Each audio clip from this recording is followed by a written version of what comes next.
એ ગરીબ ઘરમાં હું જન્મ્યો. હું જાતે બ્રાહ્મણ ના જાતમાં માનતો નથી, પણ બ્રાહ્મણ કુળમાં જન્મ્યો.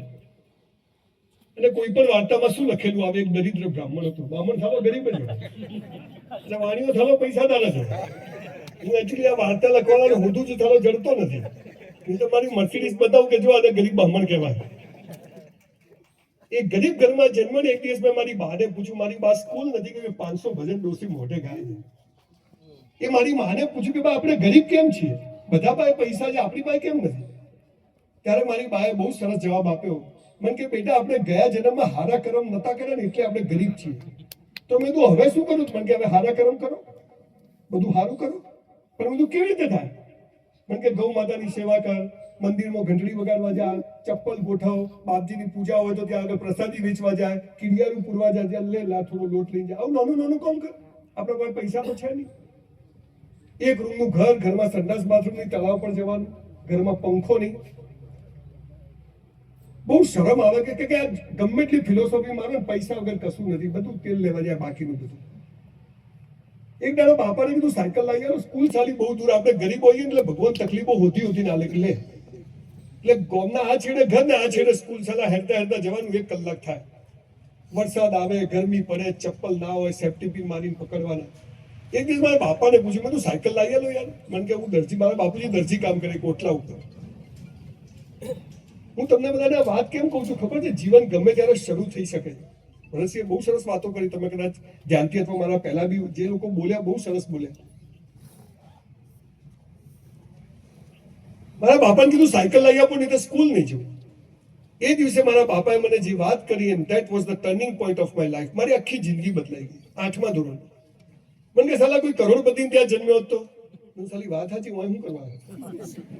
હાલા મુકાબીન ત્યાં જન્મ્યો હતો, કોઈ તકલીફ જ નથી. પણ મેં કીધું એ તો મારા હાથમાં નથી. મને કે બધું તારા હાથમાં છે. મેં કીધું કેવી રીતે? મને કે ખૂબ કસરત કર, ખૂબ ચોપડીઓ વાંચ, તન અને મન સારું હશે ને તો ધનના ઢગલા થઈ જશે. તન અને મન. આજે મારી 60 વર્ષની ઉંમર છે સાહેબ. 100 ટન મારું છું. કેટલા? 100 દિવસ. નો ડાયાબિટીસ, નો બ્લડ પ્રેશર. અને બધા છોકરાઓ જોઉં, મેં કમીન છે 5000 પુસ્તકો વાંચ્યા. તમારી સામે ઉભો છું. રહેવા માટે ઘર નતું, લોકો માટે બંગલાઓની સ્કીમ કરું છું. બાપુજીની ઓટલા પર દરજીની દુકાન, અત્યારે મારી 200 દુકાનનું કોમ્પ્લેક્સ બને છે. સ્કૂલમાં ફી ભરવાના પૈસા નતા, અત્યારે આણંદ પાસે 1100 વીઘામાં 2500 કરોડની યુનિવર્સિટી બનાવે છે. શું થાય? દીકરા દીકરીઓ આપણને છે ને કોઈ કહેતું જ નથી. આપણે હિન્દુ થઈ ગયા, મુસલમાન થઈ ગયા, પટેલ થઈ ગયા, ચૌધરી થઈ ગયા. ભગવાને તો કોઈ માણસ બનાવીને મોકલ્યો છે. 300 ધર્મ અને 3000 સંપ્રદાયો બનાવી દીધા. ડુંગળી ખવાય, બટાકા ના ખવાય. એટલે મોહમ્મદ પૈગંબરે બી એક ઇસ્લામ બનાવ્યો, ત્યાં 72 ફિરકા છે. દિલ હે કે માનતા નહીં, ત્યાં ડિઝર્ટ છે. હિન્દુ ખતરામ છે, મુસલમાન ખતરામ છે, પટેલ ખતરામ છે, ચૌધરી કોઈ ખતરામ નથી. ગરીબ ખતરામ છે. જેની પાસે 25,000 રૂપિયા નથી, માણસ હિન્દુ હોય મુસલમાન શું ખતરામ? આ બનાસકાંઠામાં જન્મ્યો છું, બનાસકાંઠામાં મોટો થયો છું, પાલનપુરમાં. 400 રૂપિયામાં પાલનપુરમાં એક હોટલમાં હું વેટરની નોકરી કરતો હતો. બ્રાહ્મણનો છોકરો છું. 3 વર્ષ મેં સંડાસ બાથરૂમ સાફ કર્યા.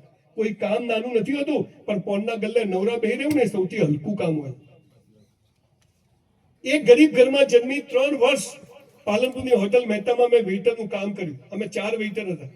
મારી સાથે વાળા 3 જણા, એક મરી ગયો દારૂ પીને, એક જીપો ચલાવે છે, એક હજુ વેઇટર છે. હું તમારી સામે ઉભો છું, જેની અમદાવાદમાં સિંધુ ભવન રોડ પર નંબર 1 અને નંબર 2 બે હોટલો છે, જેમાં 300 વેઇટરો મારી હોટલમાં કામ કરે છે. હું મારી કોઈ યશ ગાથા ગાવા નથી આવ્યો, પણ 84 લાખ યોનિઓમાં જખ મારીને ત્યારે એક મનુષ્ય જન્મ મળે છે. અને એમાં નાક કાન બધા સ્પેર પાર્ટ ઓકે હોય તો લોટરી છે. હું શું કરું? પ્લગમાં આંગળી ઘાલ દેવાની. માં તો કોઈ સપોર્ટ જ નથી. તને ભિખારી નહીં જ મળે સપોર્ટ. ભગવાને કોઈ દલિત, રજપૂત, બ્રાહ્મણ, વાણીઓ નથી બનાવ્યો, આ માણસે બનાવ્યો. આ બધાથી ઉપર ઉઠી અને એક એવી વાત છે કે જેનાથી સૌ કોઈ પ્રગતિ કરી શકે છે. તમને 2 મહિના જુઓ, ખરેખર તો આજે આયોજકો કોણ, મારા મેનેજર જોડે વાત કોણ કરતું?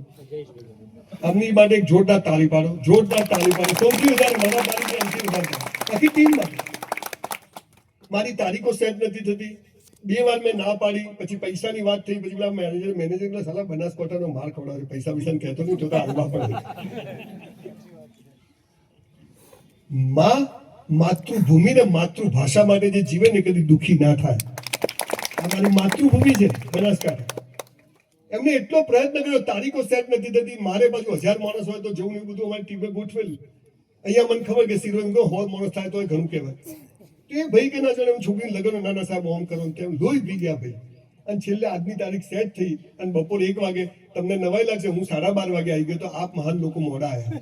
હું તો આવીને જોશીજીના ફાર્મ હાઉસ પર બેઠો હતો.